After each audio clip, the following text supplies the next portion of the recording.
Welcome back to our drive through Southeast Asia. Earlier you've seen the Duster go through India and Myanmar. It is in the nature of a road tripper to keep moving. And that is exactly what Team Autocar did, as it made its way through Burmese highways driving into Thailand. So we're finally at the Myanmar-Thailand border. And for the last 40 kilometers or so, we've had a lovely stretch of roads. And the actual reason behind that is because these roads are made by Thailand. So now we're going to cross over and we'll see you on the other side. Border formalities took just an hour. As we drove into Thailand, we were faced with something that we had come to forget: traffic.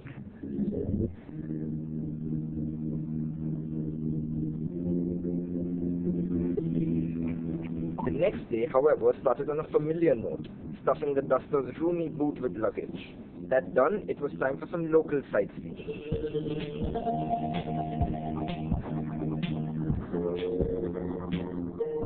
Today is our first day in Thailand, and our first stop here is in Sukhothai. What a great way to kick off our time here. Behind me are the remnants of the Sukhothai kingdom, which flourished sometime in the 13th and the 14th century. They have been beautifully preserved in this lovely park with well-manicured lawns and lotus-filled ponds.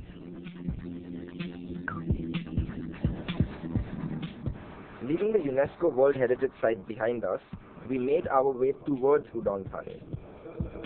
It was a good 500-kilometer drive, but the silky smooth roads of Thailand made it quite effortless. And with the Duster cruising at an easy 100, the kilometers flew by uneventful.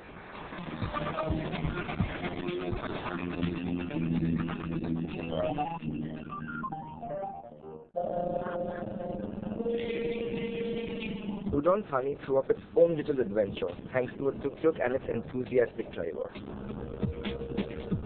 Obviously he couldn't catch up, and soon we were crossing into Laos. So after driving through Thailand, we've come across some really good highways. And now we're at the border and we've just crossed over into Laos. And we're now going to see what Laos is all about.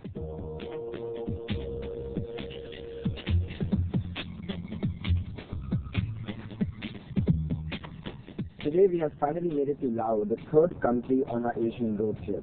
Laos is a beautiful country, primarily Buddhist in religion.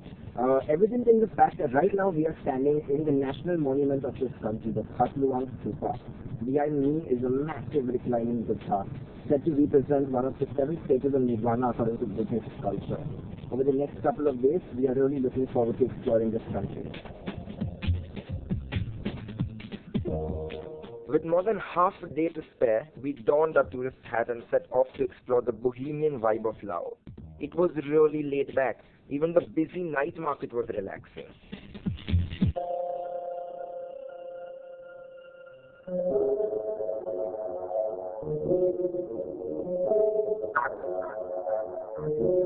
We've had a wonderful day in the laid-back capital city of Laos, Vientiane, and we are leaving on this wet morning on a little bit of a nationalistic note with the Patuzai or the Victory Gate right behind us. Now we'll move down to the south of Laos to our next destination and then onwards.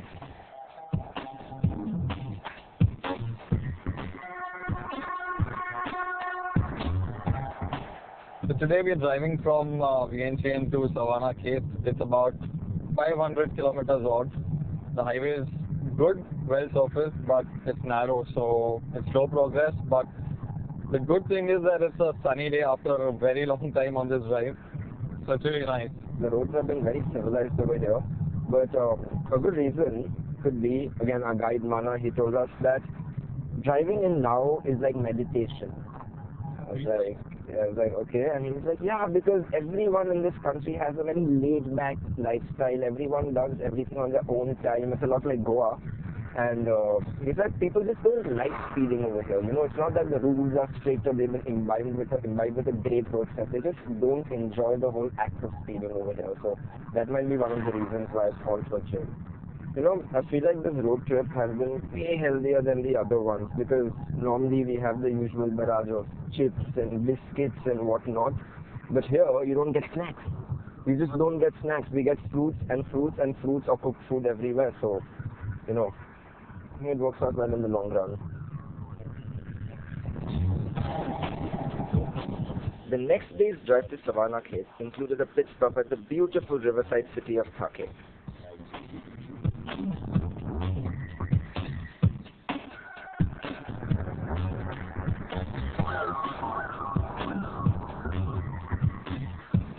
Though we made steady progress throughout the day, we reached Savannakhet only around dinner time.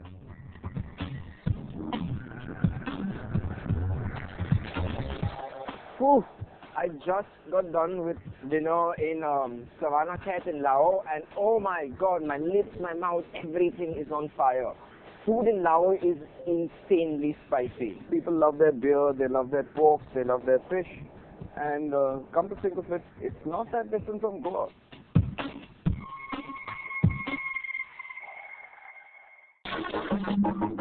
The next morning, we chanced upon some charming French architecture in Savannakhet city center, but sadly had to leave it behind all too quickly.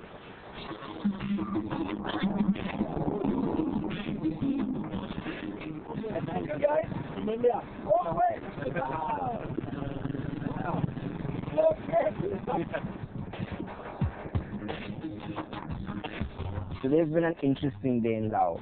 We left Savannakhet in the morning after exploring these beautiful French houses that dot the city, and we made our way towards Pakse, our next destination here.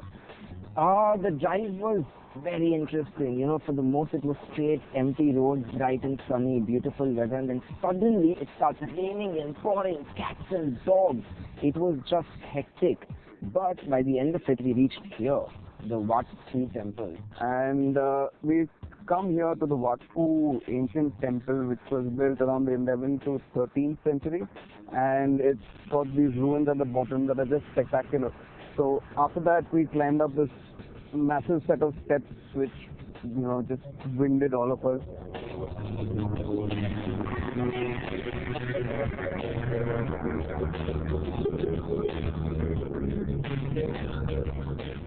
And the hike was just worth it. If you look around me, the vistas are just so beautiful.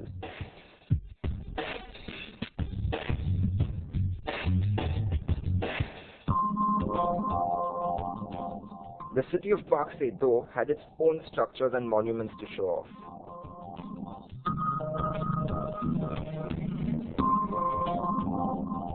We are at the Phou Temple in Pakse, and over here, Laos Buddhist orientation is more visible than ever. This site is home to a gorgeous Buddhist temple, these hundreds of Buddha statues behind me, and one gigantic statue of the Buddha which oversees the entire city, much like the statue of Christ in Rio de Janeiro.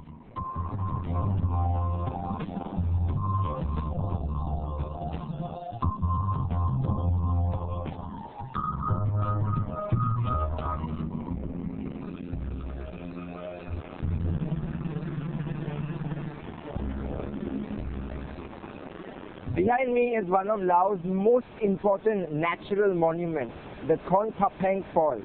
Over here, the normally peaceful Mekong River decides to take a jump over rocks in a massive avalanche of water. It is intimidating, it is fearful, but most importantly, it is beautiful. So while we've been driving in Laos for the past 2 days now, the highways haven't been in the greatest of conditions, but we haven't had a pretty rattling experience because the suspension on the Duster is very good. And another thing that's really good on the Duster is the brakes. I mean, there's these crazy little dogs all over the place that just keep darting across, and the brakes work really well, and they've helped us stop in time, and we haven't really had any hairy situations. And even with the gear ratios, your first 3 gears are on the shorter side, and so like when you're crossing through cities and all that stuff, you don't really need to shift too much. You can just stay in third from as low as about 25, 30 and go all the way up to about 60. And that just works perfectly when you're driving around in the city. And then once you're out on the highway, it's got a pretty tall 6 gear. Cruising along here in Laos, now you have to stick to the speed limit, which is 80. And yeah, the car's pretty relaxed, not doing very high revs, pretty good gearbox.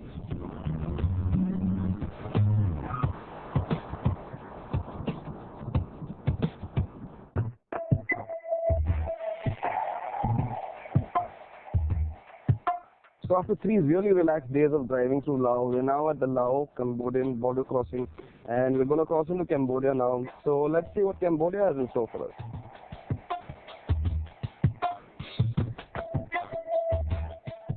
Entering Cambodia with its dusty roads did not dampen the duster's spirits,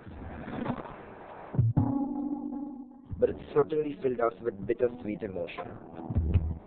The 3 days in Laos has been really amazing, and truly the people here are also very friendly. We had a blast last evening playing football with them at Khong, and But, you know, we must move on, and move on we have. We have finally arrived at the last country on our road trip, Cambodia, and crossing into this country was so simple. Just a few formalities and we were right in.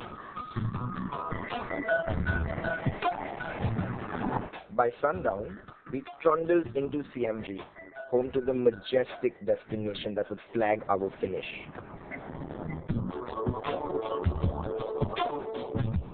7,000 kilometers, 5 countries, 3 time zones, and innumerable plates of rice later, we are finally here. The unstoppable drive has reached its final destination.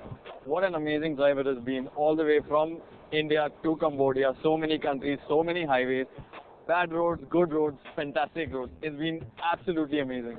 And we're here, right here in front of Angkor Wat. We can't get the car back there because the authorities have a little bit of a problem with that. So we're gonna sign off here and go see what this temple is all about. Angkor Wat is the world's largest temple complex. Built in the 12th century, its current state is an ode to the craftsmanship of those who actually built it.